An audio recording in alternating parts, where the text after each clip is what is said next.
Sveiki, bus Sveiki. jūsų naujas treneris, Artūras. O aš galvoju, visi treneriai raumeningi.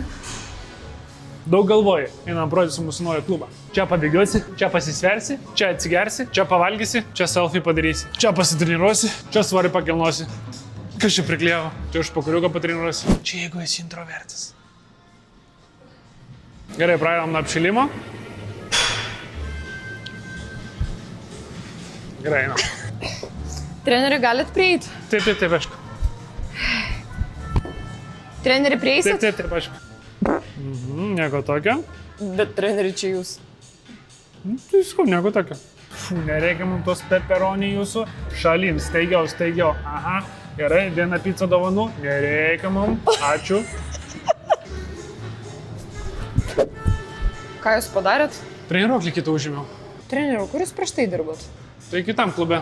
O kodėl išėjot? Tai vertė grindis plaut, renginius vest. Man atrodo taip. Tai ką jūs nežinot, kaip su treniruokliu dirbti? Tai naujas klubas, nauji treniruokliai, iš kur čia visus žinosi, žinai, kiek jų yra. Aha, viską gerai darei, bet nepamiršk, kai darai šitą pratimą. Kaip čia nustatyti? Paimam jum patogų svorį ir po truputį keliam. Gal jai pasakyt, kad nebenorėjau sportuoti. Pavargau. Nu, treneri, gal ne prie manęs?